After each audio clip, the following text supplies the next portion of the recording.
Are you sitting comfortably? Then we'll begin. 10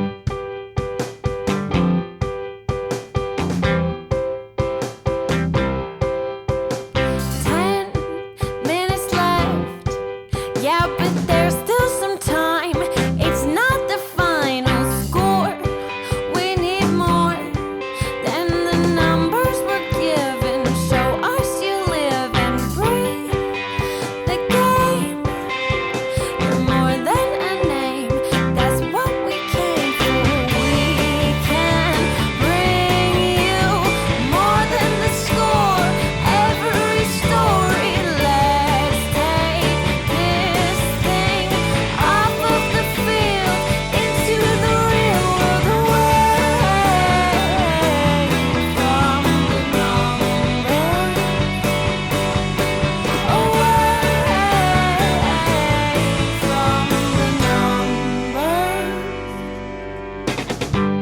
Welcome back, my friends, to the show that never ends. There's still time. The AFTN Soccer Show, broadcasting on CITR Radio 101.9 FM.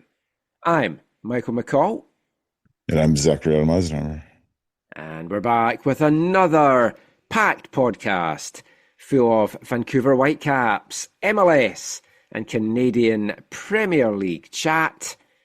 A lot to go over. MLS is back. The Whitecaps now have 2 games under their belt.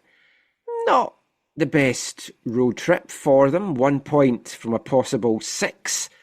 We'll delve into that in this part. And it's that time of year. Transfer window's open here. It's open in Europe. Players come, players go.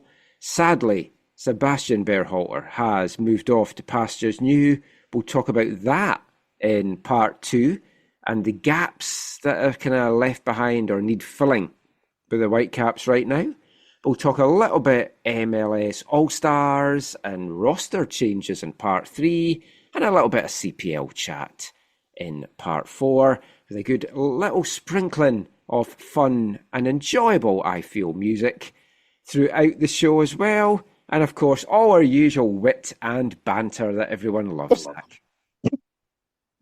Yeah, for real. I mean, it's been another busy week. Now, we'll, off the bat, mention this podcast is coming out later than usual. And I teased this on the socials on Tuesday.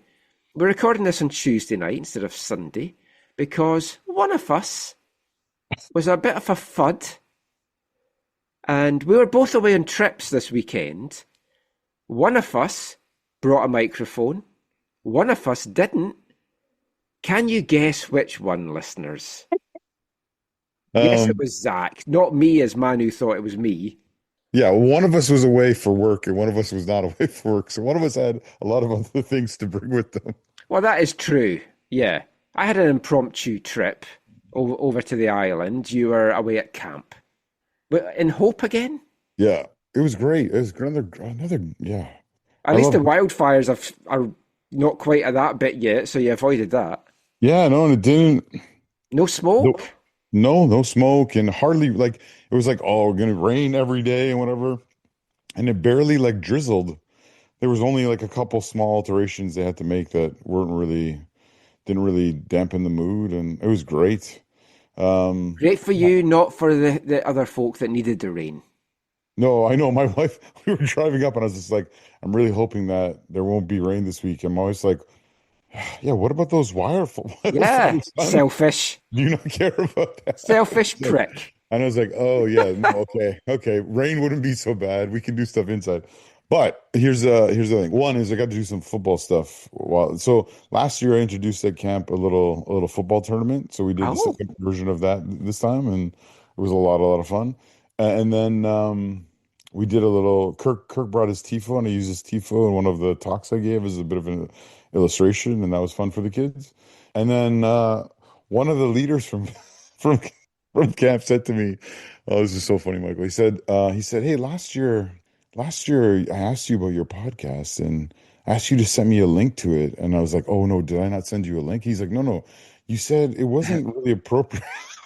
appropriate listen listening. So you said I'm not going to send you a link. However, that dude has now graduated high school, so I think he's old enough. So I want to give a shout out to my buddy Danny Go. He's a dude who just graduated from I think it's Chilliwack Secondary School, and he like I don't know he rocked it at Chilliwack Secondary School, and he like took home like a million awards, including he was the valedictorian. And this week I got to hang out with him at camp, and he was a cabin leader, and he crushed it as a cabin leader, and he's been doing that all summer. And hopefully I'll send him this link, and hopefully he'll be one of our new listeners. Yeah, fantastic. He's going to UBC, so I said, hey, you can listen on the radio. I mean, there's only a few episodes that are marked explicit, and I have had people come up and tell me, oh, they listen to it with their kids. Wow. But we're not that bad. I mean, the music's maybe not for the young kids of today. I did warn him about the music. Well, we're in good music at the moment, I feel. 40 years old, but a nice modern kind of jangly pop sound. We've got C86 songs coming up in this show. No, that's nice, though. Yeah. I mean, we mentioned about the wildfires. I just do want to say for those of you that are listening in the interior, Yeah. hope you're all staying safe. It's scary. I mean, you're seeing what's going on as well over in Europe. In Scotland, the Cairngorms National Parks had a huge fire. They've been evacuating folk from villages. Spain and France looks like apocalyptic. The fire's like 15 kilometres from the gates of Bordeaux.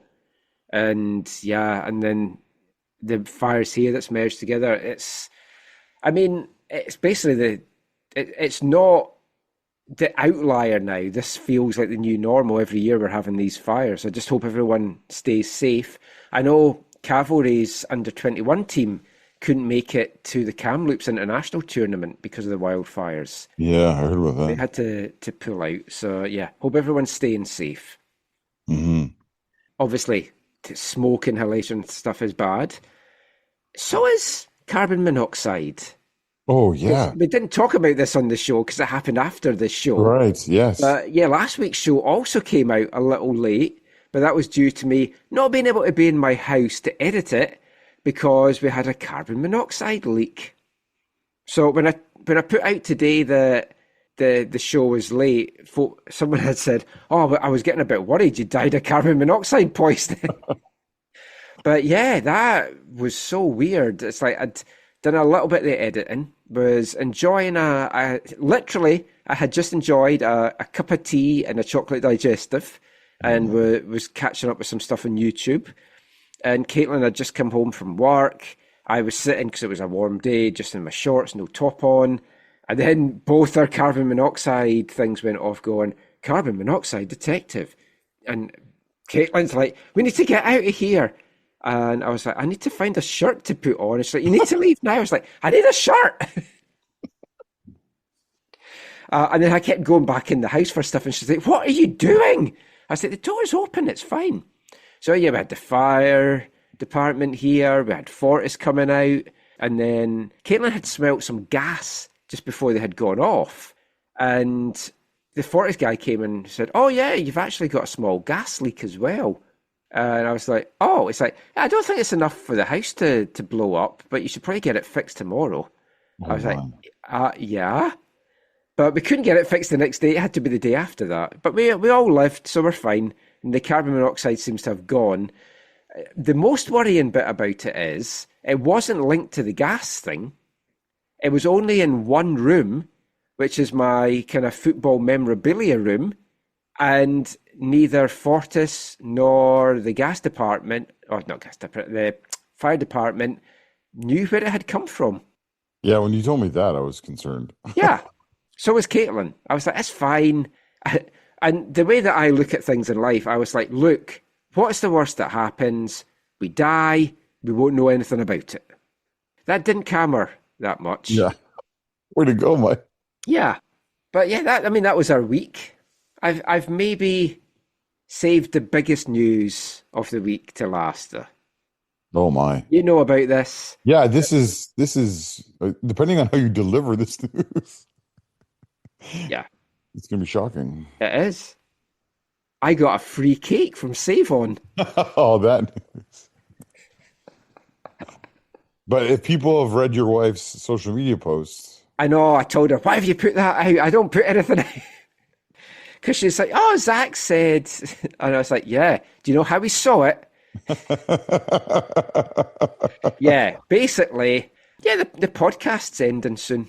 no, Well, it no, might. no, because of Zoom.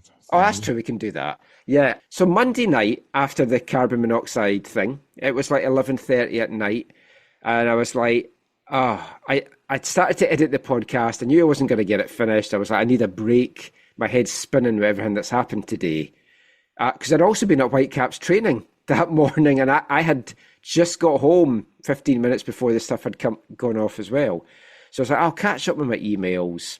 So I've been thinking about, for when we retire, we want to move to the island. And just to be clear, for long-time listeners, maybe, I can't remember if this is from on the podcast or just our private conversations. The island you're referring to is Vancouver. oh, yeah, it's not Epstein Island. I'm No, not allowed back there. No, oh my God. No, before you've talked about like PEI and stuff. Oh, yeah, and it's not Alcatraz either. They've tried, but they can't hold me. You also talk about Scotland and Oh, Falklands. no, yeah, that's and true. all Yeah, I these- should say Vancouver Island. Yeah. I had thought about Shetland at one point as well, just because I like the TV show. And I was like, it'd be great to live there despite all the murders. It's fictional murders, it's fine.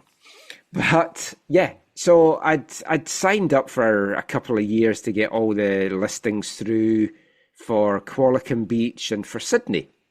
And long story short, this listing came through on Monday, and I was like, oh, that seems a decently priced place that we could actually afford. It's right at our limit. Like the wiggle room I had from the asking price to what we could go to above the asking price was 25,000. That's how tight everything was. I was like, I think we could make this work. So looked at it. Caitlin got up to go to the toilet. I went, I found us a house. And she's like, what? Half asleep. So that was Monday at 11:30. Emailed the realtor on Tuesday. Arranged a viewing that day for the Friday. Booked a ferry, went over Thursday night. Viewed the house at 11 a.m. on Friday. Went and had lunch. Put an offer in at 3 p.m. on Friday. Our offer was accepted by 8 p.m. on Friday. So yeah, we've bought a house on the island. It's crazy. It was very whirlwind. And I do think our realtor he kept saying to us, do you want to have some time to think about this? I'm like, no. He's like, at least have lunch. I was like, oh, we're still going to say yeah. And he's like, go have lunch. So you didn't have to do any inspection stuff? Well, our offer's been accepted, subject to inspection and conditions. So it's getting done next week, and then the conditions will come off end of next week. And if everything goes smoothly, we take the house on mid-September. So bye-bye Whitecaps, bye-bye Vancouver, bye-bye podcast. Just you and Josh Hurd. Well, actually, not even. That's a drive. Yeah, I mean, Pacific's my team now. I'm used to watching crap teams with East Fife, so it's fitting that Pacific's now my local team. No, but in all seriousness, we are staying in Vancouver for the next couple of years. If Caitlin can get a job over there, decent job, good money, she'll go first. To the island. To the island. So yeah, she might go over early. I might go over, but I'm planning on being here for at least the next 2 Whitecaps seasons. So the Whitecaps are not short of me yet. We're still doing the podcast. Nice. I have to cover Canada at the next Olympics. I'm glad you didn't say World Cup. No, which may or may not happen, but we'll talk about that in our extra podcast that is coming out on Friday. If you're not a subscriber yet, check aftn.ca to find out how you can be. What a world we live in. So much football to talk about. So we should get into that. Before I do, I just want to give a big shout out to David Smith, a realtor from the Valley. For all your realtor needs out there, get in touch with David. He is fantastic. And he hasn't got paid sponsorship on the show. This is just my true feelings towards David, who's a huge football guy and supporter of football at all levels in the Lower Mainland. He wasn't able to act for us for an island purchase. Well, he could have, but it wouldn't have made sense, really, because intricacies on the island. So he put us in touch with somebody. So I want to give a shout out to him. If you're on the island looking for a house, Graham McPhail from Royal LePage in Nanaimo. Check him out. Excellent. Can't recommend the two of them highly enough. They were both fantastic. So, yeah, an eventful week. It's amazing how much money you can make from selling World Cup tickets that you can then go and buy a house. Oh, dude. Yeah, so you need to get your tickets paid for soon. I'll need that for the You need to pay for that. and to help with the payments. Anyway, man. Let's get into the football chat now. And in this part, we're going to talk about the on-pitch action for the Whitecaps. They're back. Don't worry, world. We'll take it from here, MLS said. Whitecaps back in their first action after the MLS break. A road trip to Cincinnati on Wednesday, Minnesota on the Saturday. And we spoke, I was hoping for 4 points, ideally the 3 from the Minnesota. And I would have taken 1 from Cincinnati. But we talked about how important it was for the Supporters' Shield race, that the attitude of the club is they want all 3. So 4 to 6 points was the hope. The reality was 1. Yeah. Not a great road trip. They seemed to use up all their goals in the first game and give up all their goals in the first game in a 4-3 loss. And then, of course, the 0-0 draw on Saturday against Minnesota. Wasn't the best return to action. Not at all. It was, very, very frustrating in terms of results and also performance, right? Like, it was a bit of a double whammy. I certainly a lot to unpack from it. We're not going to break the games down minute by minute per se, but we'll talk about the good, the bad, and the ugly. There's a lot of the latter two and just a few of the first. Yeah. It wasn't great performances. No. I would say the Cincinnati game, and Jesper said this after the game, that was not your Vancouver Whitecaps defence that we've grown to know. They don't give up goals. They'd hardly given up goals all year. The best defence in the league. That was a very uncharacteristic-like performance from them. They were ripped apart. Maybe reasons for it that we'll get into in a sec. But at least they got the clean sheet on Saturday. It was their 6th clean sheet of the year. But sadly, although the goals were free-flowing on Wednesday, they just could not break down Minnesota, a team they'd put 6 past in the last meeting, but they just had nothing creative. They had nothing up front. There was obviously players missing that we'll get into as well.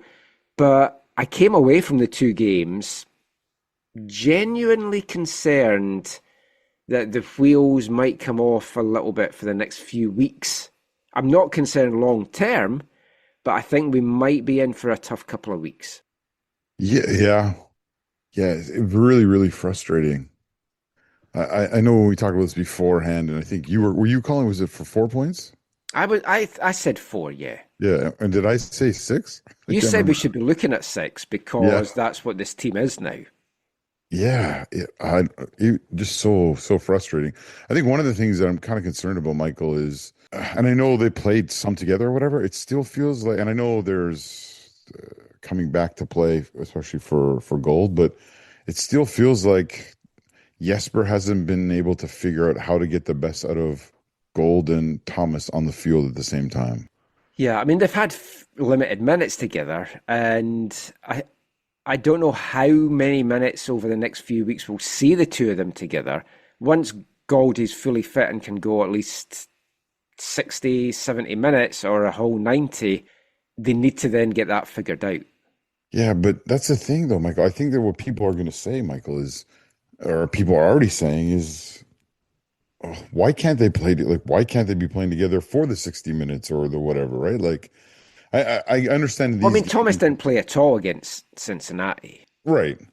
But then they only played, I forget how many minutes was. They didn't play the whole game against Minnesota, right? They only played part of it together. I can't remember if it was 60 or if it was 30 now. Yeah, because Ryan came on at half time. It feels so long ago already. Yeah, so they had a whole half. Yeah, and there was one moment where Thomas did play in Goldie, but it was on his right foot, and the decision to take it early, I think, was not the best, and obviously the shot was not the best, and it was easily saved. But I think that that's something that has to get figured out going forward. I was disappointed that Gold didn't start in Minnesota, especially coming off such a strong performance in Cincinnati. He was the highlights of the Cincinnati game. Well, you got a brace, right? Yeah. Yeah, Well, yeah. He got one proper goal and one off his ass or whatever it was. Hey, they all count, Michael. They do. He scores how he wants. He scores how he wants. If we look at the Cincinnati game, now, first thing I want to say about it is the referee in this one, John Freeman, who I like John Freeman as a referee, but he got the cards out really early. There was 6 players booked. 5 of them were Whitecaps. It felt very one-sided cards. Mm-hmm. And Tristan Blackman went in the book 2 minutes in. And I think, it probably should have been a yellow, but 2 minutes in, you often see that getting a little bit of leeway and just a talking to. And it did stop a breakaway. But right away, it's like Tristan has to watch what he can do. And then Laborde picked up a book in the 17th minute, so then he had to watch what to do, and that kind of proved a little bit crucial. So Cincinnati took the lead 9 minutes in.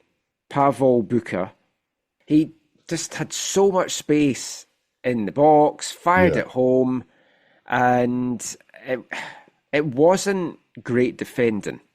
No, and that's what you're talking about in terms of the Whitecaps don't usually allow players to get into that kind of position with that amount of space and that amount of time to so freely put it past Tagoka. Now, the thing is, Tate Johnson started this game, and I had been at training on the Monday, and Tate wasn't training because he'd picked up a knock, so he was just doing laps.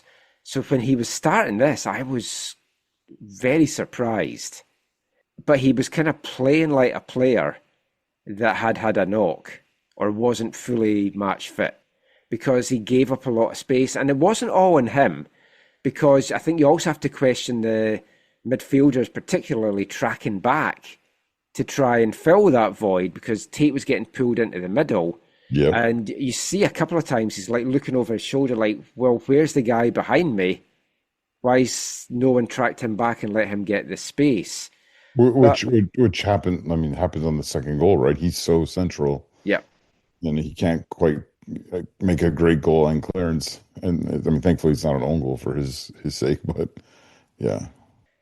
Even like going down 9 minutes early, like, it's just early glitches, if you want to call it that, and they'll bounce back, and they did bounce back. Yep. And they tied things up just 3 minutes later. Jeevan Badwal, lovely finish, gets the ball from Caicedo, and it was a great move. It was great from Caicedo as well, who made space for himself, and then cut it back to Jeevan about maybe 14 yards out, and he just fires that one home as well. And it was a good finish. It was a good move by Bruno. And I thought, and I touched on this in the pre-game show, the 2 games against Cavalry, I think we mentioned this in the last show, Bruno, we expected more from him because of what we'd seen from him in MLS. It was lower league opposition, and you have to give the Cavalry defence a lot of credit. But I expected more from him, and I was like, maybe this break's not been good for him. But he started this one superb. He was given the right back of Cincinnati a torrid time out there. But he had that huge miss at the very beginning too, right? Yeah, 5 minutes in, he fired wide. But his pace was causing problems. And then Jeevan rifled that home. And the fun thing about this goal is, when I was at training on Monday, I was kind of watching it with Jeevan Badwal's brother, Manav Badwal, 15 years old, who was going off to represent the Whitecaps in the MLS next All Star Game And he was actually captain of that team in the second half. It was a bit of a blowout for the East in that game, but it was good that Manav got that recognition. And I know we joked on it a little bit on the show before, but a lot of people do feel that Manav has the potential to be better than Jeevan. And Yeah. he was just talking and he said, it was his birthday in the second leg in Cavalry. And Jeevan had said, I'm going to get a goal tonight for you, bro. And he didn't. And he said, next game I will. And next game he did. But Manav had said to him, look, I don't care when you score, just score.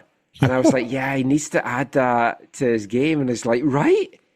And he does. That is the thing now that he needs to add to the game, is he needs to get these goals. So that was only his second MLS goal for the Whitecaps. His first coming against Seattle in the post-Champions Cup final when he got his chance, everyone was sick, and he got his first goal at BC Place in that. So it's great to see him get that goal, but he now does need to add more.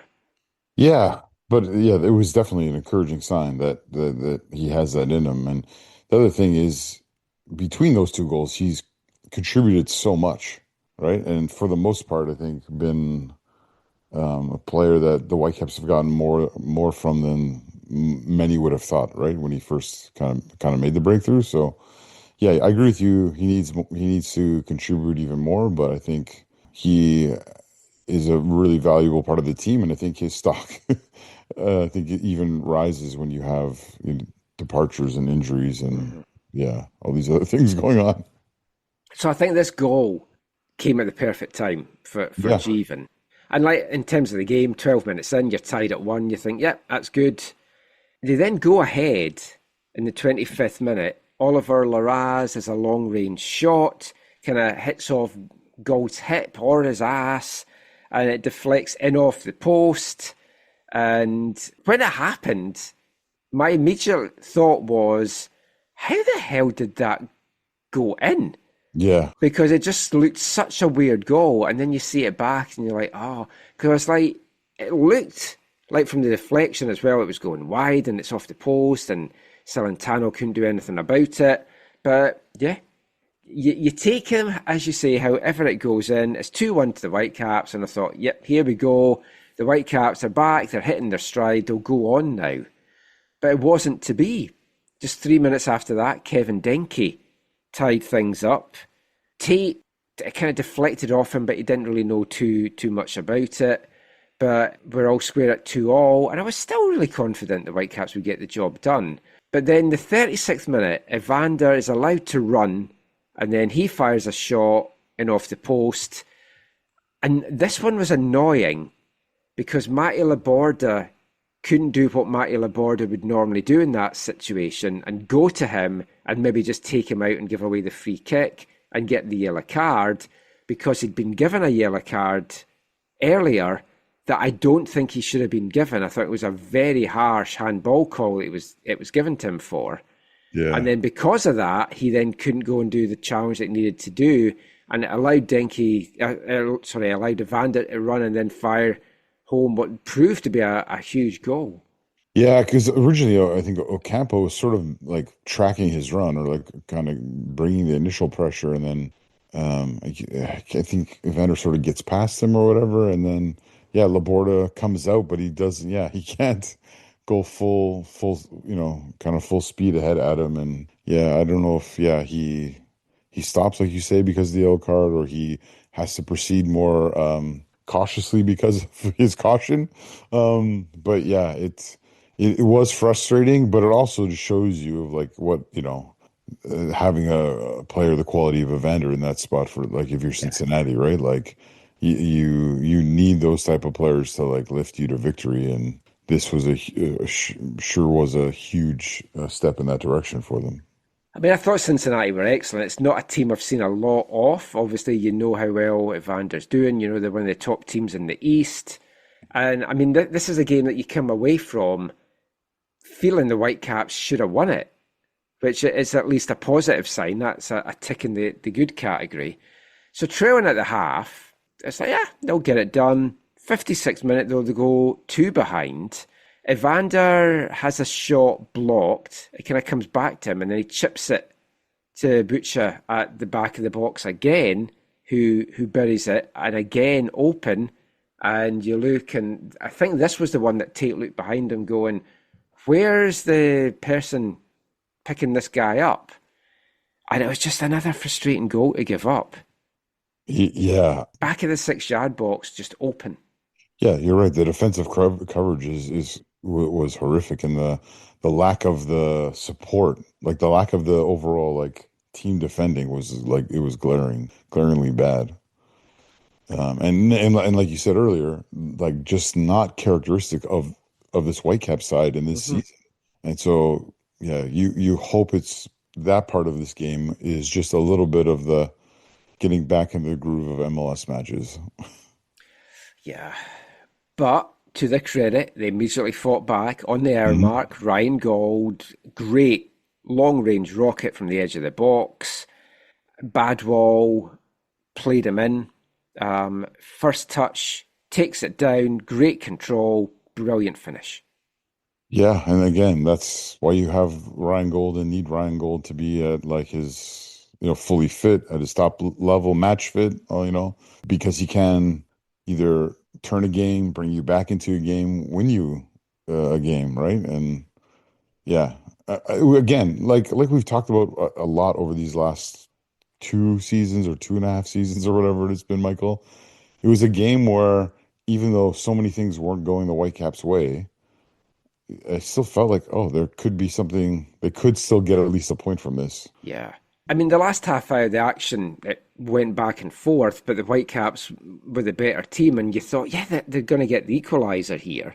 Even going into stoppage time, we saw what happened against Portland. It's like 2 goals in stoppage time, and they come away with a win. But things just weren't clicking. It's falling behind. Cincinnati should have put the game to bed in the 85th minute when they had a breakaway. But Djordjevic got back well to kind of force the block, and then Taka kind of saves it. And you think, it's playing into our hands. We're going to go and at least get the point. Matty Laborda was close. A header off the bar from a corner kick 3 minutes into stoppage time. But despite outshooting Cincinnati 19-10, 62% possession, it just wasn't happening. And they couldn't get the job done. They couldn't even get a point from this. And they left Cincinnati empty-handed. Yeah. So disappointing. But results elsewhere went in the Whitecaps' favour, and they still were top of the West by the end of it. And you thought, well, they've got a Western team coming up now on Saturday. They need to take the 3 points from this. I fully expected them to. There was 3 changes. Veselinovic, Sabali and Thomas Müller coming in to get the start, with Ocampo being suspended, and he was out. Gold was out, came in at the half. But one thing I didn't mention there from the Cincinnati game, and we mentioned him about how well he started the game, but Bruno Caicedo went off with an injury, and it's now been confirmed that he's going to be out for 4 to 6 weeks. Which is just not needed. It's so not needed. Yeah.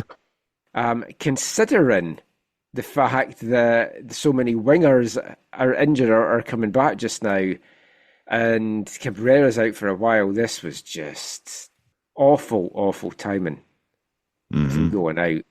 I mean, they missed him. I mean, they missed him in the Cincinnati game.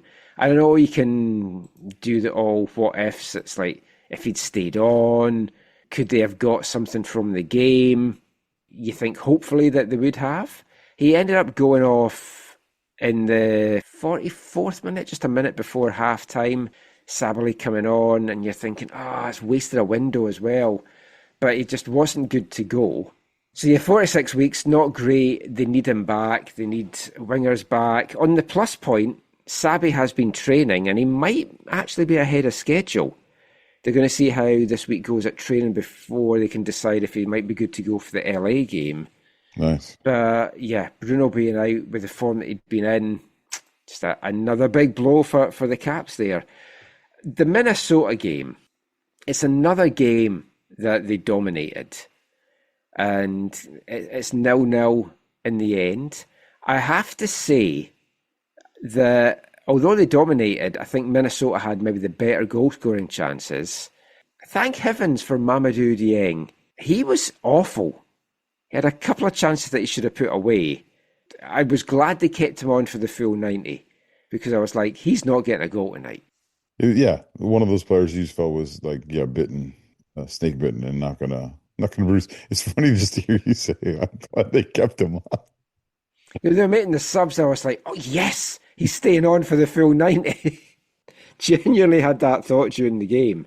But this was not a good game. Like No. it was very, very like frustrating game of football to watch. Yeah. Well, I was coming back from the island and I actually had changed my ferry back. Instead of coming home, I was going to watch the game at my father-in-law's, but the downstairs TV wasn't a smart TV.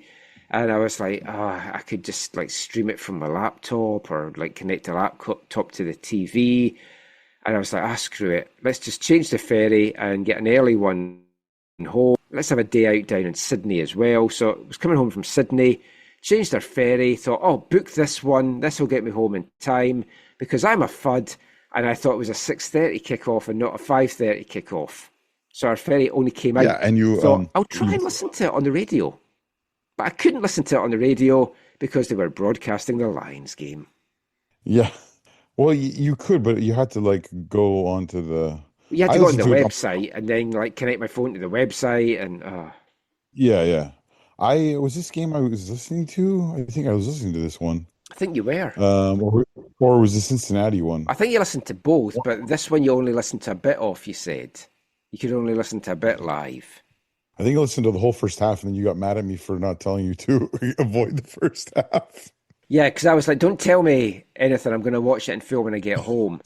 Because I could then listen to it on the radio. So I sat through that whole 90 minutes. There wasn't really much of note in the first half, apart from both teams missing chances. The biggest talking point, though, concerningly, came 11 minutes in when Ranko went down and you saw it was the left knee and you're like, shit. Yeah, I forget the number of days, but in the build-up or the lead up to the game, they're like, Ranko's starting for the first time in MLS in 300 and whatever day, over a year or whatever. Because it was July in San Diego. Yeah, the injury happened. It was like, wasn't it like 1 year plus a couple of days or something? Anyway. I think it would have been about that. Anyway, so I'd asked the Whitecaps for a comment on it today to mention on the show. Sarita also got the same message, so you might have seen this out there already. But basically, the extent of the injury and the recovery timeline will be determined following consultation with a specialist, further evaluation in the coming days. So nothing to report, but it is the left knee. That's obviously concerning. Yeah. My immediate thought is he going to have like a knee capsule operation like Ryan Gaul did? Oh, no. If that solves the problem, great, because Ryan's pain-free just now. But hopefully it's just a little strain, but very concerning. And more than that, absolutely gutting for Ranko. This was so tough for him. Yeah, because the other thing is... We had him on the show and he was speaking about how tough this recovery had been. And he just looked like he knew. Yeah. He had looked good in his minutes when he had been like a sub earlier, right? Like everything looked great, look whatever. Yeah, he'd been moving back. He'd played a WFC 2 game before the break. He'd come on before the break. So when I saw that tweet or whatever, or social media post or whatever it was, I was just like, oh, I didn't realize he hadn't actually started an MLS game. I totally forgot that because I'd seen him in all these little appearances or whatever. And I thought, oh, that's nice. Okay, over a year he's back or whatever. You know, let the good times roll. And it was just like, oh man, yeah. You just feel horrendous for the guy. And you're right, the look on his face. Yeah, very. The only positive thing, I guess, is he walked off. Yeah. But that doesn't, No. So, I mean, we'll find out. We're sending all our love and good vibes to Ranko, and hopefully it's not as bad. But, I mean, I can only imagine it was a little twist with studs in the grass.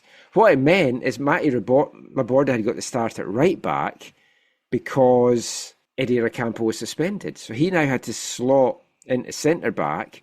Tate then made the switch to right back, which of course we haven't seen him play right back before, and Mihail Gerasimenkov came on at left back. But that back four was good. They were very solid. They handled Minnesota, a few scares. Dieng missing a couple of chances. Yeboah as well for Minnesota. Sabally, Larraz, Brian White all had chances for the Whitecaps. 0-0 at half-time. Didn't think it was going to stay that way, I've got to say. No. Some of the substitutions in this one, though, were questionable. So Oliver Larraz and Sheikh Sabally went off at the half, with Goldie coming on, fine, and Djordjevic coming on as well. But Djordjevic was again then kind of playing not as a fullback. And a concerning thing to me, and we'll touch more on this in the next part, Larraz and Djordjevic have not looked good in these two games. I don't like singling out individual players, but they've both looked poor. Larraz's first touch has been terrible. There's been a couple of chances that the ball's come to him and he's not controlled it well with his first touch and it's run away from him, and then the move then doesn't go the way it maybe should. And Djordjevic has struggled playing as a midfielder on the right wing because he's a right back. Yeah. Lots of disappointment and frustration to go around in all of this. I know the subs were a little bit limited, but after Djordjevic's performance on Cincinnati, where he had a couple of promising moves forward, but he doesn't look to me that he's MLS ready. Yeah. I feel like for him especially, it feels like one of those players where you're not wrong in your assessment, but it also feels like, has he been maybe given, like, I know not every player will be given the optimal opportunity to make their case, but I feel like hasn't been like in the most ideal situations, right? If that's like, to be fair to him. Whereas I feel like you could say with like Larraz, okay, he's had more ideal opportunities and both shown some good things, but also been disappointing at the same time. I don't know. Maybe I don't know. Maybe that's harsh, but yeah. Second half, Whitecaps had a load of chances. Nothing came off. So Minnesota had the 3-on-1 break in the 86th minute. They should have scored. They should have gone ahead. Whitecaps had been pushing. They were caught short. But Dieng was just selfish. And Yeboah's wide open in the middle. He goes himself and Taka saves. And Yeboah was not happy with him. Understandably so. Yeah. Ultimately, though, it finishes 0-0. And they come away with a point. The only point from the actual road trip. And bizarrely, all the other results kind of went in their favour, and they finished the weekend still top of the West. A bit behind now in the Supporters' Shield standings, but top of the West. Incredible how things fell. You're right, for them. But perfect. There's 3 teams now at the top of the West, all tied on 33 points. The Whitecaps, LAFC and San Jose. The Whitecaps have played 16, San Jose 17 and LAFC 18. But LAFC took 6 from 6 from their 2 games. San Jose got spanked by Orlando, Antoine Griezmann making his debut there. And they should have won against the Galaxy on Saturday in the Cali Classico. They got a stoppage time penalty. It was saved and a little bit of afters with it as well. So it ended up with a 1 point. So now it sets up this tasty top of the table clash on Saturday at BC Playsac. At the moment, over 35,000 tickets have been sold. The expectation is there's going to be more. But LAFC are coming to town. And based on their last 2 games and the Whitecaps' last 2 games and the injury situations, there is a danger that LAFC could come here and spank the Caps. They've been running the goals up, and Sun is now finding his goal scoring boots. Yeah, it's one obviously that from the beginning of the year was, on the calendar for so many people as a big game. It's added to the fact that it's the first game of BC plays for the Whitecaps since the World Cup. With a new turf pitch, which they're training at BC Place, I believe, on Friday. So I'll get a chance to see it up close and that first hand for the first time. Yeah, and it's the first time since the incredible cup match, playoff match against them like last year playing at BC Place. It's gonna be a tasty fixture all the way around. I think your concerns are valid. I'm just really hoping that the squad and Jesper Sorensen can muster a performance that is worthy of the occasion and their place in the table, and it won't be as maybe one-sided as you're thinking it might be. Well, Ralph Priso looks like he's going to be back and is going to be good to go. I wonder if he even gets the nod to partner Kubis. Yeah. That could be an interesting one. But yeah, they need to get the scoring boots on. Brian White needs to get into scoring. I think we'll see Gold start this. I think we could see Gold and Müller start together in this one. Jeevan Badwell maybe out on the other wing. We'll kind of see how that goes. But it's a huge game. I mean, normally for a home game, I'd be looking for all 3 points. I would bite your hand off right now if you said it was going to be a point. Which is saying a lot. Yeah. I'm not concerned long term for the season. Right. It's just that these couple of games coming up, at least the next 2 games after this are Leagues Cup. And they don't then play MLS again until Seattle on Sunday the 16th, by which time there will be some new additions to the squad. So it's just really getting through this one. But because it's a top of the table clash, you kind of really need them to get through, and a big crowd. Going back to the pitch, by all accounts, because the Lions have played a game on it now, it's running slower than the previous pitch, which isn't necessarily going to be great for the Whitecaps' quick passing game. Yeah, not at all. That's a concern. Yeah. But we'll see how it plays out. We'll continue the Whitecaps chat in the next part as we say goodbye to Sebastian Berhalter. It became official on Tuesday that he's headed over to England. We will chat about that and the search for replacements, the other holes to fill, and a little bit more BC Place Stadium chat. Back chatting all of that after the first of 3 C86 era songs this episode. Hi, I'm Ryan Gold, and you're listening to the AFTN Soccer Show.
Welcome back to the AFTN Soccer Show on CITR Radio 101.9 FM. And kicking off this part, it's the first of our 3 C86 era songs this evening. For new listeners, we are paying tribute to the 40th anniversary of Enemy's iconic and groundbreaking C86 cassette. We played the 22 tracks from the original cassette in the first 22 shows of the year. Since then, we've been playing some songs from the expanded CD edition of C86 that came out on Cherry Red Records in 2014. We've played a number of songs that were on disc 2 in the last couple of weeks. We're going to move on to disc 3 tonight, and we're going to have 3 songs from that disc over the course of the show. And kicking off this part, it's a little-known 3-piece band from Southampton in England, Stitched Back Foot Airmen. That was their single, Why? They released 5 singles and EPs from 1986 to 1989, and this was the opening track from their 8-song debut mini-album, 1986's 7 Egg Timing Greats, and it was track 3 on disc 3 of the C86 Expanded Edition, and we'll have 2 more songs to come to kick off parts 3 and part 4. So let's get back talking football now, back talking Whitecaps. And the sad news, on the one hand, happy obviously for the player and the person on the other, but we thought it was coming. It's now official. Sebastian Berhalter has played his last game as a Whitecap. We did say in that game against San Diego before the World Cup break, when the jerseys were all up that you could buy, I said, oh, you know what, this could be a very historic jersey if you get Berhalter's one, because it might be the last time we see him in a Whitecaps jersey. So it has proved to be. It's a rumoured 2.8 million US fee in some quarters. I've seen 2.8 million mentioned elsewhere, undisclosed by the Whitecaps, as is MLS policy. We do know there's an add-on to it, which Manu vetted a little bit of digging and seems to think it's a 10% add-on for any future sales. If it is 2 million that they get from Middlesbrough, 10% of that has to go to Columbus because they had a sell-on fee just for sales abroad when they transferred him to the Whitecaps back in 22. And that transfer was tremendous. 50,000 up front, 50,000 if he hit other metrics, which you imagine that he has hit. So 100,000 the Whitecaps got Berhalter for. They flipped him for 2 million. I know he's worth a lot more, but he's out of contract at the end of the year, Zach. And it was one of those things, they either had to take this now and get something from him, or lose him for free come December. It's balancing. If you keep him, do you win the MLS Cup? If you let him go and get some money, can you replace him and still win that MLS Cup? The Whitecaps have banked on the latter, so now we'll see how that plays out. Yeah, we can only give kind of partial analysis to this now, right? Because we won't be able to fully weigh it up until 1, we see the replacements, and 2, the rest of the season plays out. So, you know, in one of our postseason discussions, I'm sure this conversation will carry on there and will be very, very significant. In the moment, we've talked about this for a while, and I think I've said, I think multiple times, that I just can't see Axel Schuster letting him leave for free. I don't think sets a good precedent. I don't think it shows to Greg Kerfoot and the current owners Axel Schuster's prudent management of the squad and of the players that are part of it, and so it makes a lot of sense. There's obviously, you mentioned it earlier, I think, and there's articles out already written about the replacements and what that could look like, or what it might look like, and all that kind of stuff. And that will really go a long way to determine how well the Whitecaps did in this. Because you're right, in general terms, they've done well on the signing and the sale of Berhalter, and that could obviously, like you said, increase. And it's the numbers is what it is because, like you said, because of there's only 5 months left on his contract, right? And so you're not able to get as much, even though the player is worth more than that. But it's what can they bring in? How quickly can the one or two or three or whatever pieces they bring in to kind of, help recalibrate, how quickly can they settle, and what contributions can they make between now and the end of the league campaign, and then ultimately to the end of the playoff campaign. Well, they've said, or it's been said, that it was 6 to 8 teams, 6 to 8 that is, not 6 to 8 teams interested in Seba. Teams in England, Germany, France, and Italy. Teams in the top 5 leagues in the world as well. And I think because of that, and because of the US international and how well he has done at the Whitecaps and the season he's had, I think there's a few Whitecaps fans. Obviously, they're sad to see him leave at all, but they don't feel that the championship was a great move for him. They think he should have gone to something more than that. I disagree with that. I think the champion's a great next step for him. It's his first dip of the toes in the water in Europe. It's a top club in the championship. In the bookies betting right now, they're third favourites to get promoted this year, behind West Ham and Wolves.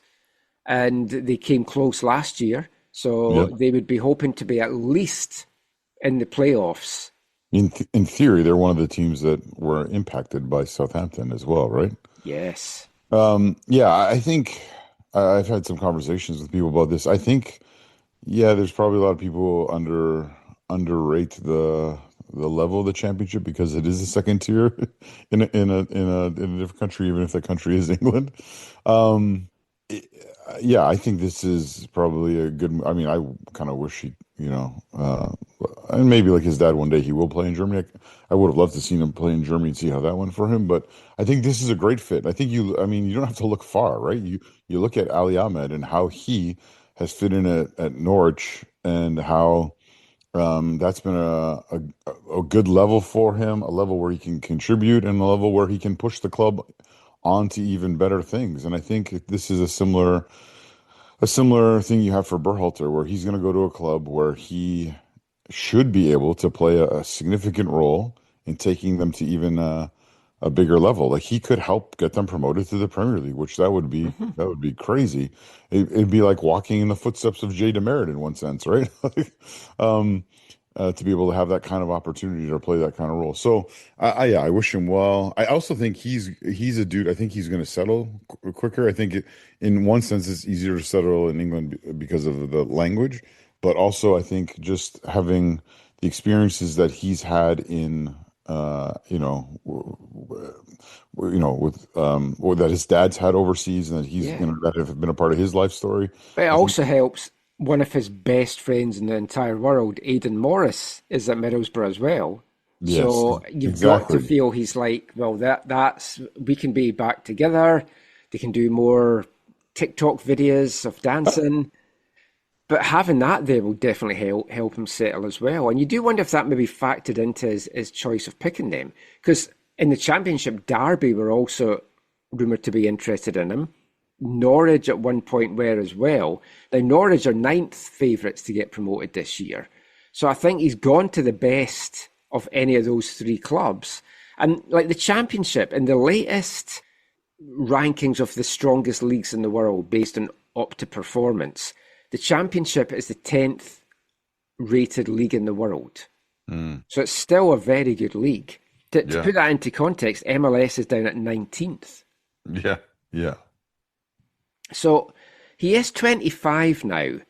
And I think that is also part of the reason that folk were like, at 25, he needs to be going to a bigger league. What people have to remember is that we have been so lucky to see firsthand Seba's growth over the last few years. When he came to the Whitecaps in 2022, and he's spoken about this, he was questioning his future in the game. Now, under Vanny, he developed a little bit. He kind of came through. He was still coming off the bench, occasional starts. Glimpses were there. But with Jesper coming in the last 2 seasons or season and a half, I mean, his total growth as a Whitecap has been exponential. But the last season and a half has been amazing. He's added goals, he's added assists. His set-piece deliveries are fantastic. And he's such a key piece to the Whitecaps' success last year and this year.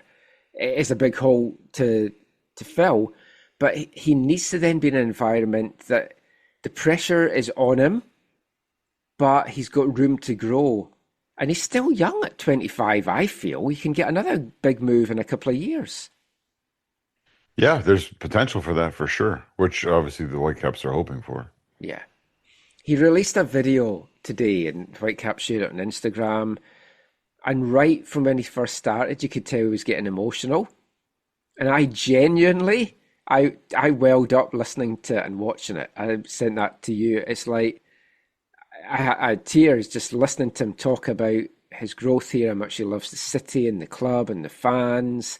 He will always be a Whitecap. He says, whether you want me to be or not, I'm always going to be a Whitecap. Mm-hmm. And you could see and hear it in his voice just how emotional it was just saying goodbye. And as a fan, that's all you want from your players.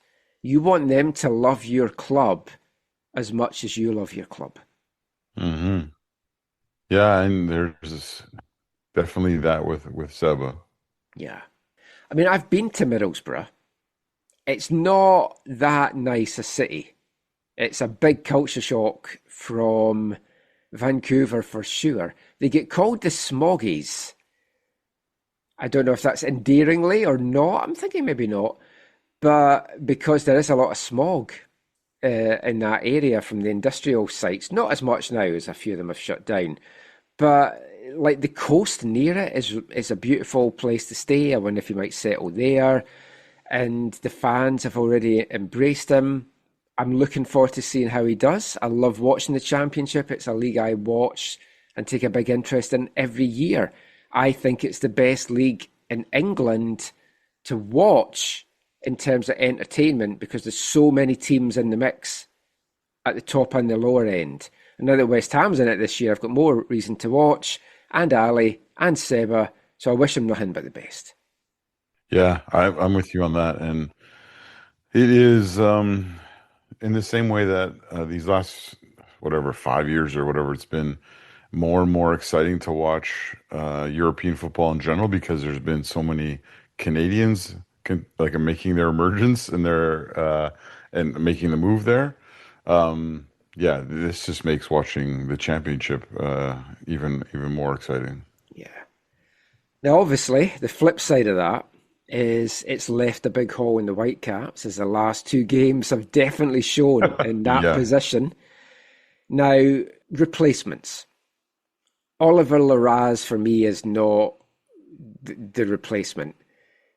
Short term, maybe. I don't, as I mentioned in the last part, I don't start him against LAFC, to be honest. I'd rather see Ralph Priso, if he's good to go, slot in there beside Kubis. Of the players that we already have, Jeevan Badwal could slot into that position, but I feel his future at the club is more advanced and he's shown that he's not bad out wide. I do think his brother Manav could be a player to bring in for the future, a kind of project much like Seba was, and then watch him to develop, but he's still very young at 15, turning 16. We need an experienced player signed for that position as a starter. Now, my understanding is the Whitecaps are looking at two players. One is a younger player that had been in the works before Seba left, and he is looking to come in. He can play in that kind of central midfield role. Axel Schuster did an interview with Patrick Johnson in the Province on Tuesday and said that they're looking at a lot of things, but they've been planning for this for months. So you would expect, if they've been planning for this, that they've got someone that can come in quite quick. Now, things can obviously change. There was planning in that kind of position last year, and then players sign elsewhere. Someone's wife became pregnant, so he didn't want to up move them. But my understanding is they're talking to three good candidates to come in as the starter. Experienced players, I've not got any names, but talks have taken place, and the hope is that one of them will be a Whitecap and ready to go by the end of next week. Wow. Yeah, that's good. I mean, this is what I would expect from Axel Schuster. Yeah. It will be interesting to see what that mix of veteran, ready to go experience will be mixed in with a more prospect type player. Yeah. I mean, ready to go and be here next week. He still has to integrate in the team, learn the system, learn what his teammate do. But as much as I would love the Whitecaps to win the Leagues Cup, if you can get him in before that second Leagues Cup game, I mean, there's 3 Leagues Cup games before the Seattle game, 2 here. It's like it gives them a couple of games to kind of integrate with the team. Now, as for who it is, there's obviously been a lot of speculation of high-end players, and one name that's been thrown out by a lot of Whitecaps fans, and yes, he would be the ideal replacement, is Stefan Eustáquio. But I feel that is a big addition that the Whitecaps have to spend heavily on. He obviously got playing time with LAFC before the World Cup on loan from Porto, but by all accounts, Porto now want to move him on. Greek side Olympiacos were being linked to him and had emerged as a front runner. Greek football would be an interesting one for him. They're in the Champions League, but that might just be more agent talk or speculation or anything. When he was with LAFC, they had an option to buy him, and the reported buyout clause then was 6.3 to 7.25 million euro. So that's like 10 to 12 million Canadian. And I just simply don't see the Whitecaps paying that. No, I don't either. And I think I said this at the time. I was okay with Eustáquio coming to MLS, especially to play at LAFC, under the understanding that he was coming because he needed to play. He needed to play. He needed to get minutes. He needed to be on the field. He needed to be a key player. He needed to be in a good situation. I don't think it's the right place for him at this moment in his career. He had a good World Cup. Yeah. So you have to think there's suitors in Europe that are going to want him. So I say that all with no disrespect towards the Whitecaps, but I can't see why this would be the right moment and the right time and the right situation for him. Yeah. This feels like a signing that if it was to happen, it's because he hasn't any other options. Yeah, exactly. And the Whitecaps can't wait for that to be the case. They need this player now. No, yeah, exactly. Now, if they could get him on loan to the end of the season, much like he was loaned to LAFC, actually they can't because it's the same season. So you can only have the one loan deal, possibly. You can only play for 2 clubs. I have to check into that. It's just a bit of spitballing there. So if they could get him on a reduced transfer fee of 4 million, I would take that. The thing you were just talking about the multiple leagues, couldn't he could play for they could loan him first. That's what I'm meaning. It's like the number of loan deals you can have. Because that was the issue with Derek Cornelius. Oh, right. He can be loaned out from Rangers. And it would be classed as the same season. So, yeah, I think a loan would be out. It would have to be a purchase. There might be teams in Europe that would have liked him on loan as well, but it would be kind of out for them as well. Well, wouldn't it be different for them because it's a different season? True, actually, yeah. European-wise, it would be. Yeah. I mean, we'll see. It would be great. I think that would really elevate the Whitecaps. It would be a statement of intent as well from the ownership group. A few other names that's been kind of floated out there. Patrick Berg from Bodo Glimt was one, but he's also way too expensive. And there's clubs in England and elsewhere that's interested him. I know, and I think part of this is more in fun than anything else, or just like kind of wishful thinking. But Bayern Munich midfielder, German international, Leon Goretzka is a free agent. Yeah, I saw a parody account talking about this, and I thought, is this just a parody thing? Yeah. I don't think Folk I don't. have said just because of the Mueller connection, it's that. Now, again, a little bit speaking to some people, he's looking for a salary around the 20 million mark.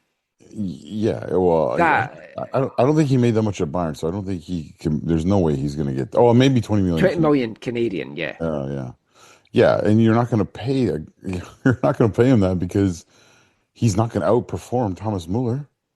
He's just not. He's not going to provide more goals or more assists or. And also, you just have to look at the cluster that TFC has been when you have a big millstone salary like that around your neck. And even though, and I don't want to get into all of this, even though some of the things that were, how do I want to put this? Even though there were some things with Goretzka that were issues for him with the national team and maybe to a lesser degree at Bayern, even though they might not be as big issues in MLS or at the Vancouver Whitecaps, I mean, if you're a Whitecaps fan, you don't want him.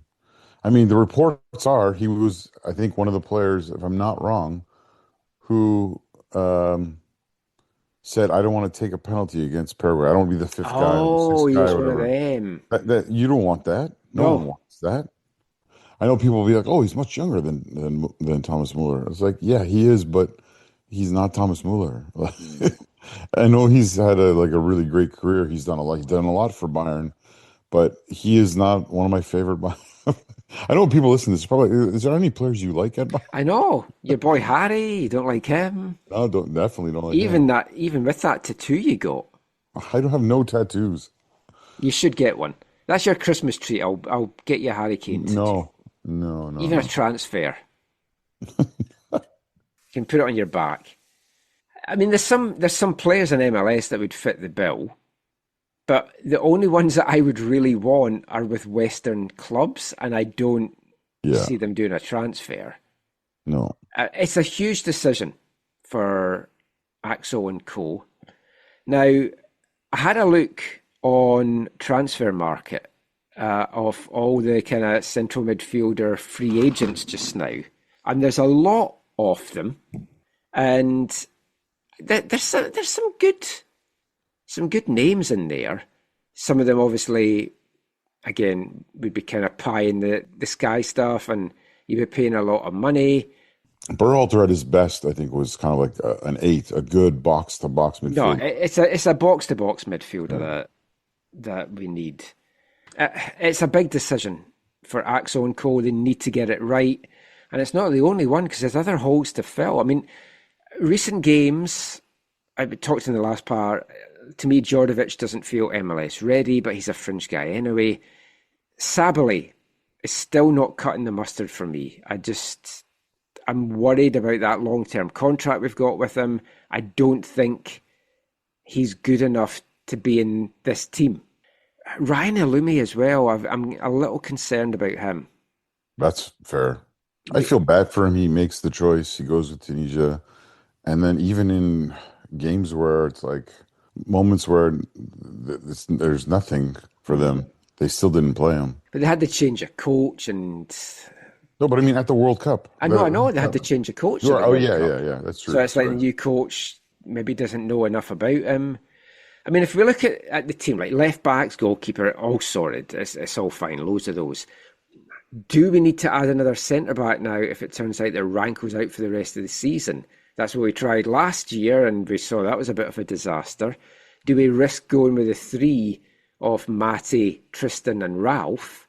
That is a gamble. Ralph's not fully fit, dude. No, but like if Ralph also broke down again, you've got a gamble there. So I think maybe you have to look at a centre back coming in. As much as the Shunlau and Poupe deal, like profiles didn't fit or didn't work out or whatever, they had their shortcomings. At least they've been able to move them on. Mm-hmm. You know what I mean? They've been able to say, yeah, these guys aren't a fit here. They played little roles for us. Okay, great. Now they're gone. But so I think they have to absolutely add one center back at least.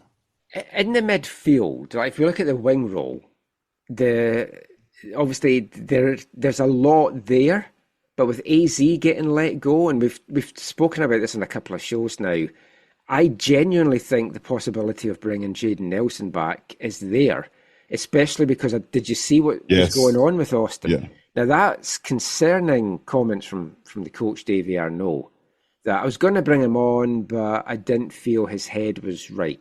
And we want players who, like, what do you say, or all in here. Yeah. So he's not all in on the team?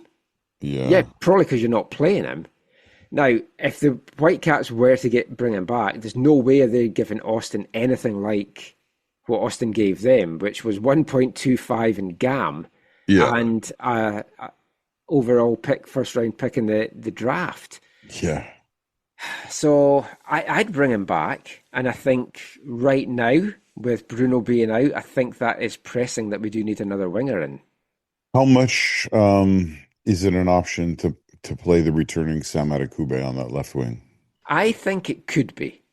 It was great to see Sam getting his first MLS minutes, 423 days away.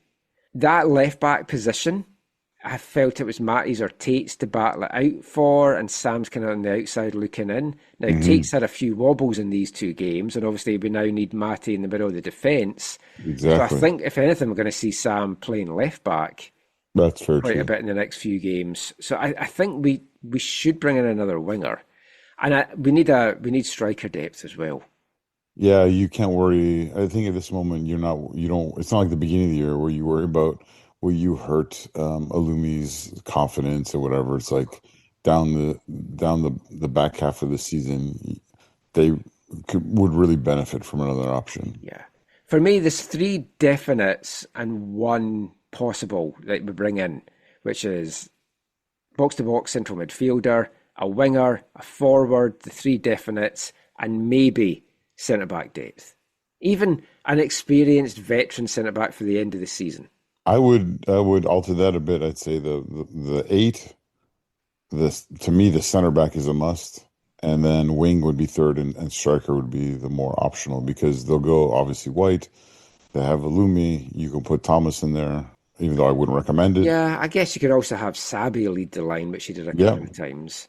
But also White, if he picks up an injury, big issues there.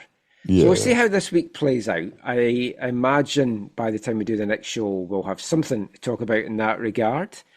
Last little bit of Whitecaps bit in this part, just a quick bit on the latest stadium situation. So we broke the news a couple of weeks ago that Whitecaps were looking to operate BC Place. Then Ravi Kallon from the BC government gave an interview with Patrick at the Province last week and floated the idea that they would be open to selling the stadium to the Whitecaps.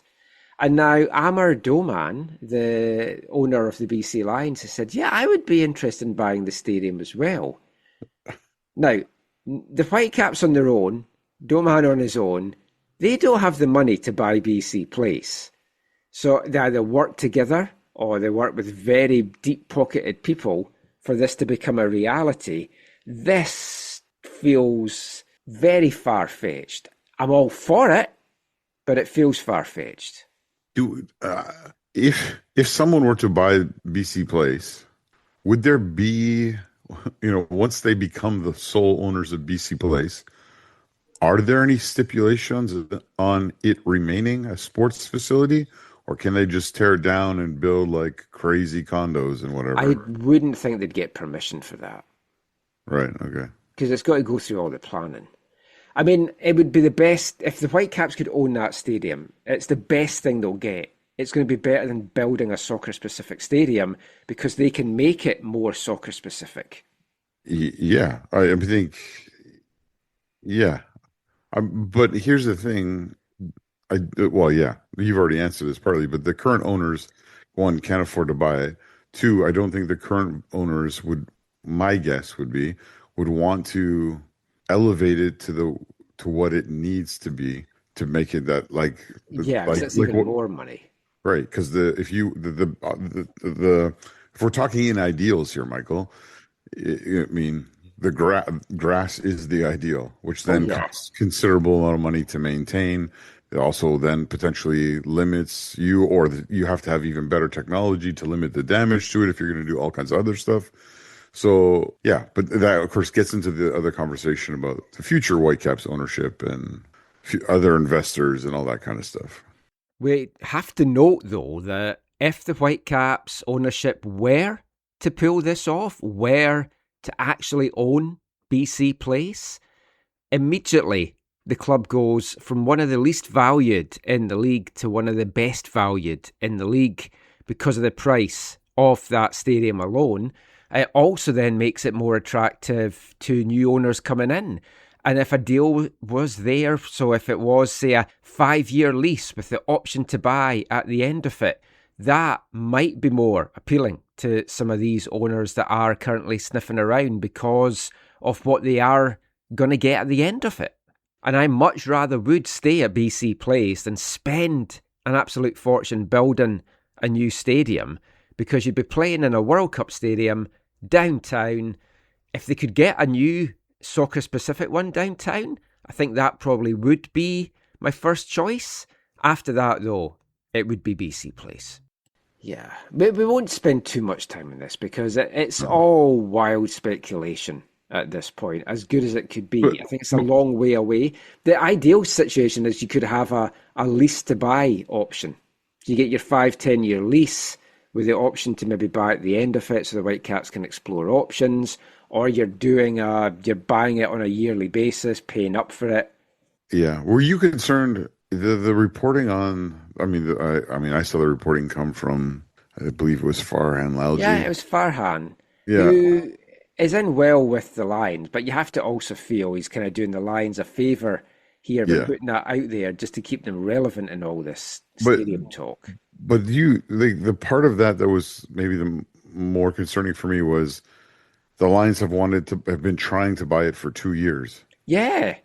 That was the awkward part. I was very surprised with that.